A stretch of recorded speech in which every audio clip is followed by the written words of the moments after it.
via Lenin Trade Union Neutrality published, Proletary, number 22, February 19, 1908, published according to the text in Proletary. Source, Lenin Collected Works, Progress Publishers, 1972, Moscow, Volume 13, pages 460-469. Translated, Bernard Isaac's transcription markup, are symbol of public domain, Lenin Internet Archive. You may freely copy, distribute, display and perform this work, as well as make derivative and commercial works. Please credit Marxist Internet Archive as your source. Read me. In the previous issue of Proletary, we published the resolution of our party Central Committee on Trade Unions. In reporting the resolution, Nashvek added that it had been adopted unanimously in the CC, as the Mensheviks voted for it in view of the concessions it contains compared with the original Bolshevik draft. If this report is true,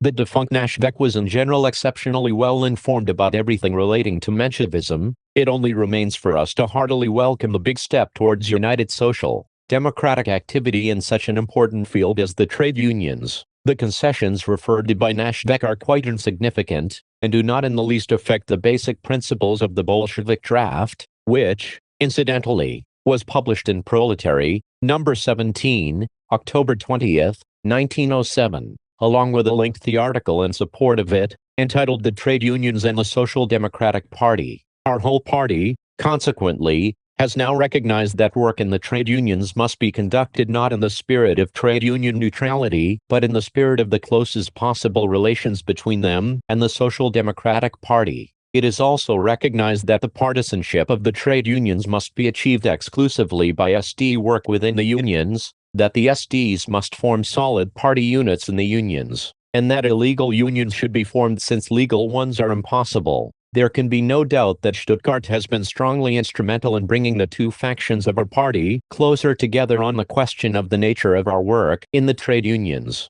The Stuttgart Congress resolution, as Kautsky pointed out in his report to the Leipzig workers, puts an end to recognizing the principle of neutrality, the high degree to which class contradictions have developed, their aggravation latterly in all countries, the long experience of Germany, where the policy of neutrality strengthened opportunism in the trade unions without preventing the appearance of special Christian and liberal unions, and the widening of the special area of proletarian struggle, which requires joint and concerted action by both the unions and the political party, the mass strike and the armed uprising in the Russian Revolution, as the prototype of likely forms of the proletarian revolution in the West. All these things have cut the ground from under the neutrality theory. Among the proletarian parties, the question of neutrality is unlikely now to evoke any serious controversy. The case is different with the non-proletarian quasi-socialist parties like our socialist revolutionaries, who are in fact the extreme left wing of the revolutionary bourgeois party of intellectuals and progressive peasants.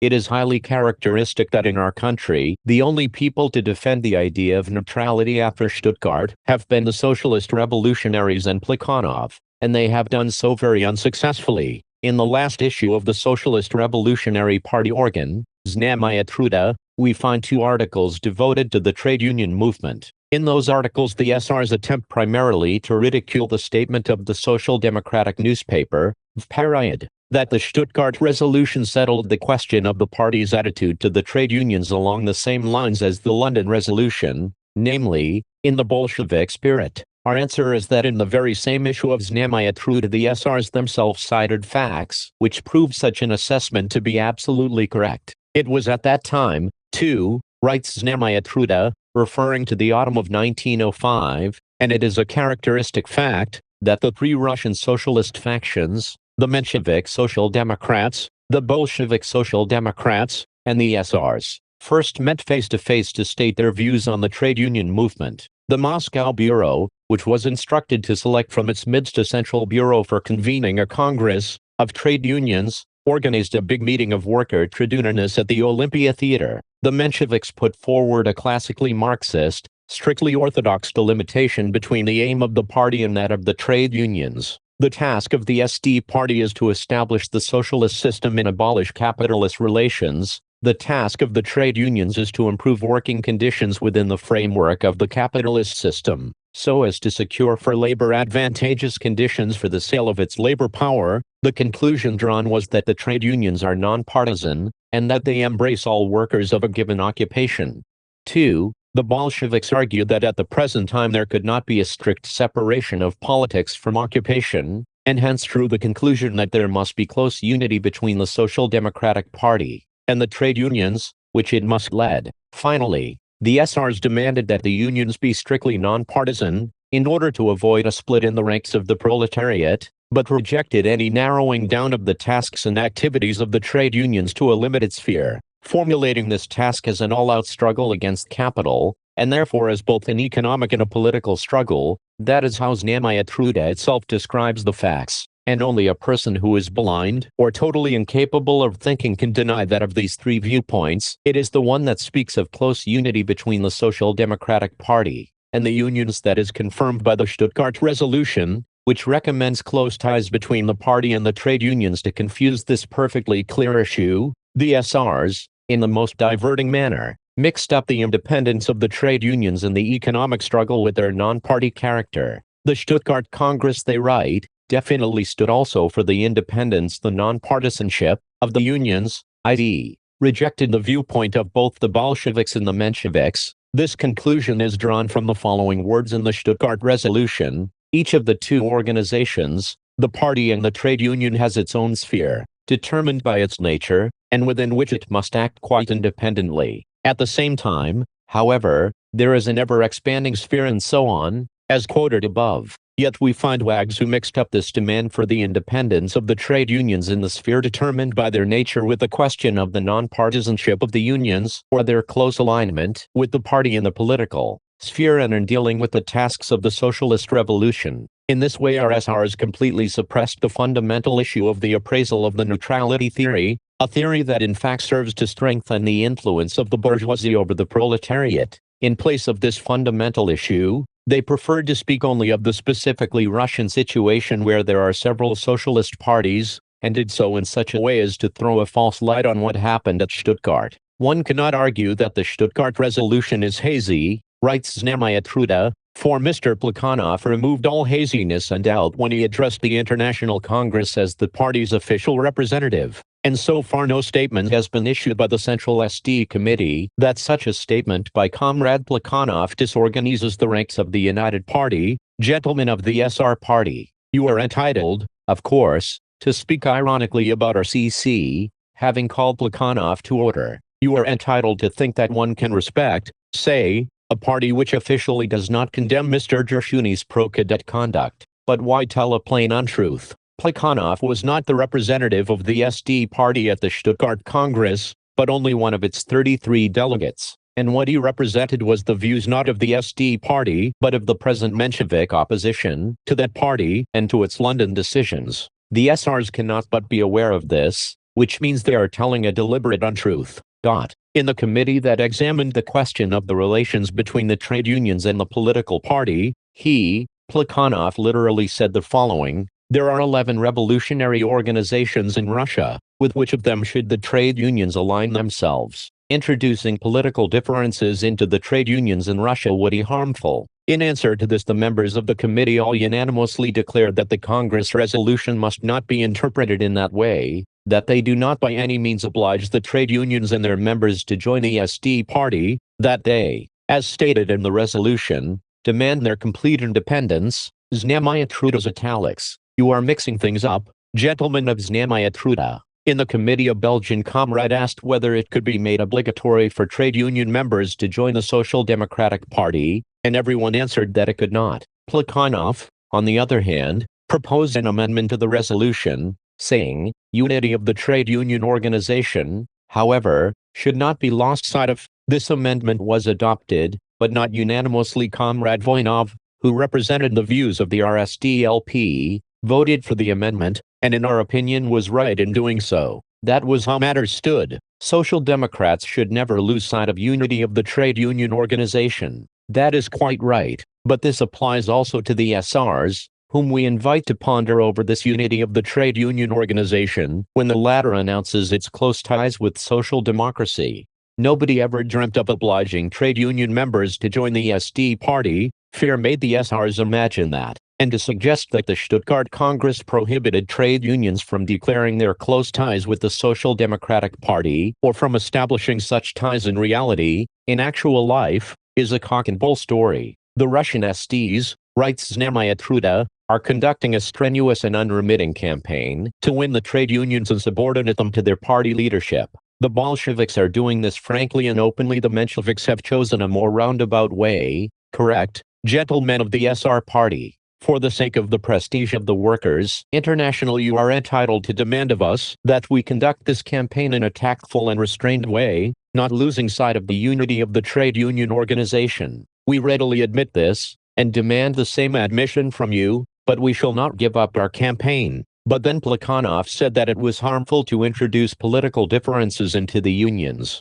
Yes, Plekhanov did say that stupid thing, and the SR gentlemen, naturally, were bound to pounce on it, as they always pounce on everything least worthy of imitation. However, we should not be guided by Plekhanov's words, but by the Congress resolution, which cannot be implemented without introducing political differences. Here is a little example. The Congress resolution says that the trade unions should not be guided by the theory of the harmony of interest between labor and capital. We Social Democrats assert that the agrarian program, which calls for equalized distribution of the land in a bourgeois society, is based on the theory of the harmony of interest between labor and capital. We shall always declare our opposition to such a difference, or even a difference with monarchist-minded workers, being made the grounds for breaking the unity of a strike, etc., but we shall always introduce this difference into the workers' ranks in general, and into all workers' unions in particular. Plekhanov's reference to 11 parties is just as foolish.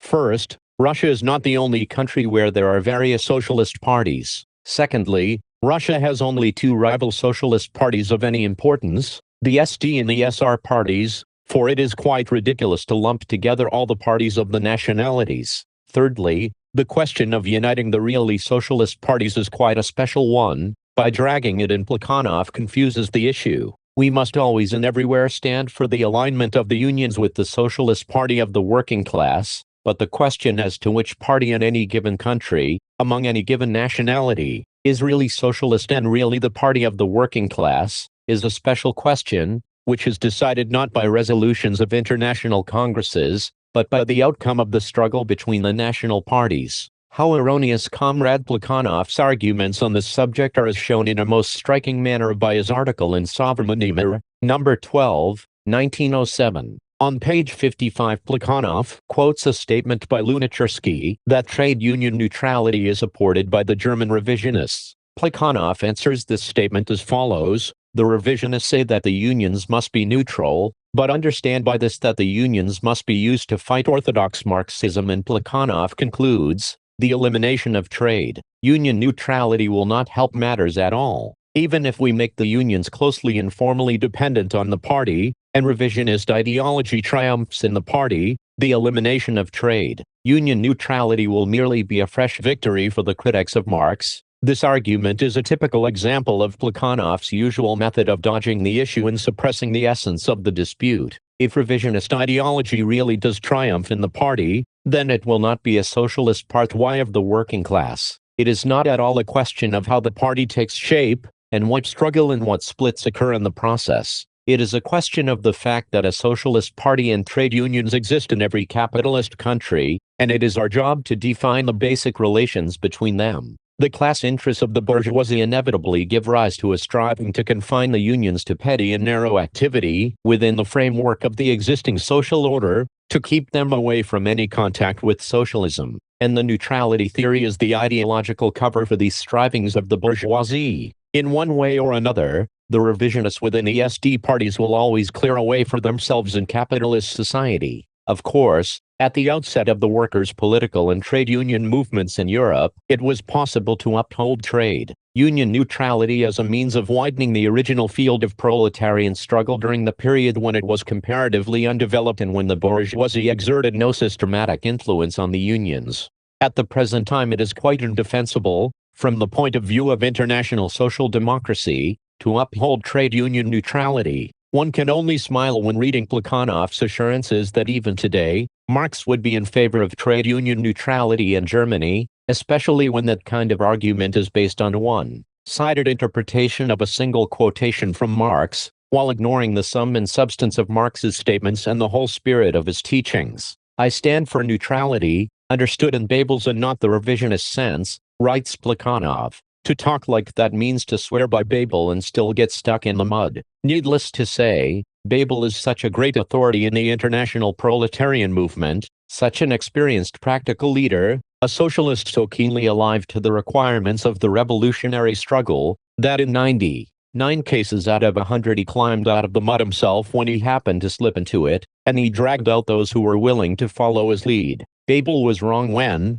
he joined Vollmer in defending the agrarian program of the revisionists in Breslau, when he insisted, in Essen, on making a distinction in principle between defensive and offensive wars, and when he was ready to elevate trade union neutrality to the level of a principle. We readily believe that if Plekhanov gets stuck in the mud only in Babel's company, it will not happen to him often or for long, but we still think that Babel should not be imitated when Babel is wrong. It is said, and Plekhanov makes a special point of it, that neutrality is necessary in order to unite all the workers who are beginning to see the need for improving their material conditions. But those who say this forget that the present stage of development of class contradictions inevitably introduces political differences even into the question of how this improvement is to be secured within the bounds of contemporary society. The theory of the neutrality of the trade unions, as opposed to the theory of the need for close ties between them and revolutionary social democracy, inevitably leads to preference being given to methods of securing this improvement that involve a blunting of the proletarian class struggle.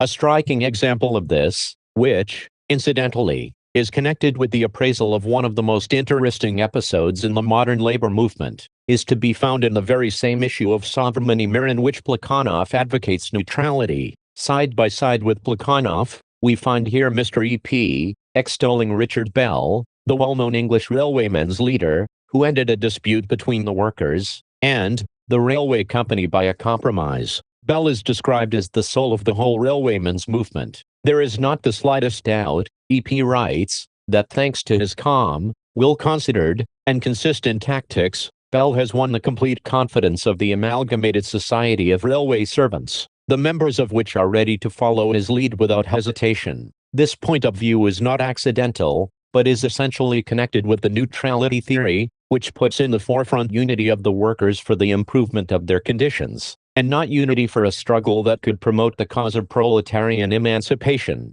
But this point of view is not at all in accord with the views of the British socialists, who would probably be very much surprised to learn that the eulogizers of Bell write, without objection being raised, in the same journal as prominent Mensheviks like Plekhanov, Hyardinsky, and Company Justice, the British Social Democratic newspaper, in a leading article on November 16, commented as follows on Bell's agreement with the railway companies. We cannot but agree with the almost universal trade union condemnation which has been pronounced upon this so-called Treaty of Peace. It absolutely destroys the very reason of existence of the Union. This preposterous agreement cannot be binding on the men, and the latter will do well to at once repudiate it, and in its next issue, that of November 23, Burnett, in an article entitled Sold Again, wrote the following about this agreement. 3 weeks ago the ASRS was one of the most powerful trade unions in the country. Today it is reduced to the level of a mere benefit society. All these changes have taken place not because the railwaymen have fought and lost,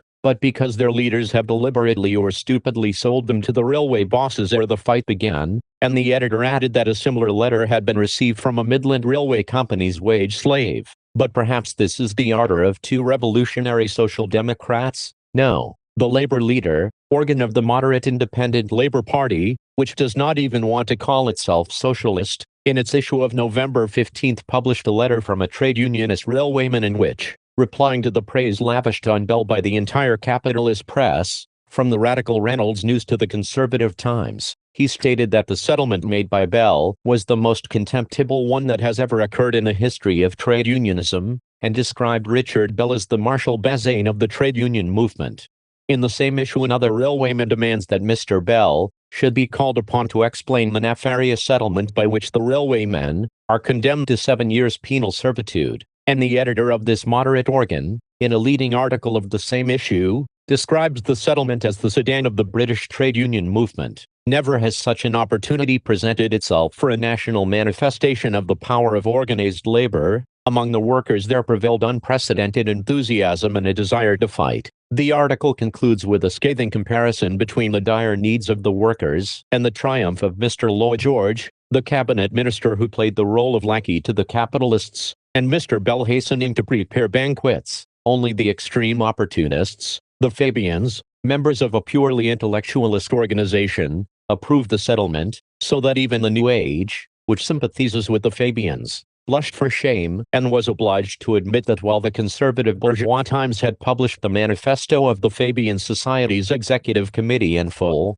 apart from these gentlemen no socialist organization, no trade union, and no prominent labor leader had declared in favor of the settlement. Here you have a specimen of the application of the neutrality theory by Plekhanov's colleague, Mr. E.P. The question was one not of political differences, but of improving the workers' conditions in existing society. The entire British bourgeoisie, the Fabians, and Mr. E.P. declared for improvement at the price of renouncing the struggle and submitting to the tender mercies of capital. All the socialist and trade unionist workers were for a collective struggle of the workers. Will Plekhanov now continue to advocate neutrality, instead of a close alignment of the trade unions with the Socialist Party? Notes the meeting was attended by about 1,500 people. See the report in Bulletin Musia Sodistvia Trudu, No. 2, November 26, 1905, quoted by Znamia Truda, Lenin. It should be said, however, that the Mensheviks' idea of this nonpartisanship was a rather peculiar one. Thus, their spokesman illustrated his points in the following way: a correct answer to the question of partisanship has been given in the Moscow Printers' Union, which proposes that comrades join the SD Party as individuals. Note by Znamia Truda, Lenin. What the Mensheviks put forward in November 1905 was not orthodox but vulgar views on neutrality. Let the SR gentlemen remember that. Lenin, even some SRs realize this now, and have thus taken a definite step towards Marxism. See the very interesting new book by Fursov and Jacobi, which we shall soon discuss in detail with readers of Proletary. Lenin's article Trade Union Neutrality was also published in a slightly abbreviated form in the Symposium Zerovayanak Vromini, Spirit of the Times, St. Petersburg, Dvorkestvo Publishers, and signed 6. I. Lyon. The resolution of the CC of the RSDLP on trade unions was published in Proletary, No. 21, February 13, 1908. Party members were instructed to set up party groups within trade union organizations and to work in them under the direction of the local party centers. Where police persecution made it impossible to organize trade unions or to recreate those that had been broken up, the CC proposed that trade union nuclei and trade unions should be organized illegally. As regards such legal organizations as benefit societies, temperance societies, and others, the resolution of the CC instructed the local party organizations to form within them well-knit groups of social democrats to conduct party work among the broadest possible masses of the proletariat. To thwart any attempt on the part of the Mensheviks to interpret this part of the resolution in an opportunist manner, the resolution pointed out the need for making it clear that the organized activity of the proletariat cannot be limited to such societies alone, and that the legal existence of trade unions should not belittle the militant tasks of organizing the proletariat and trade unions. Nashvak, Our Century, a newspaper, a popular edition of the left cadet organ Tovarish, published in St. Petersburg in 1905-08. Period. Forward, a Bolshevik working-class newspaper directed by Lenin, published illegally in Vyborg by the editorial board of Proletary from September 10, 1906 to January 19, 1908. 20 issues appeared. Beginning with issue number 2, it appeared as the organ of the local committees of the RSDLP. Number 2 was the organ of the Moscow, St. Petersburg, and Moscow district committees. Numbers 3-7 the organ of the Moscow, St. Petersburg, Moscow district, Perm, and Kursk committees. Numbers 8-19 the organ of these committees with the addition of the Kazan committee. The last issue, number 20, gave the Urals Regional Committee in place of the Perm and Kazan committees. 10. The book Revision of the Agrarian Program and its Substantiation by D. Fursov, D. Rosenblum, and M. Jacobi, M. Hendelman, was issued by the Era Publishers, Moscow, 1908. The book was confiscated.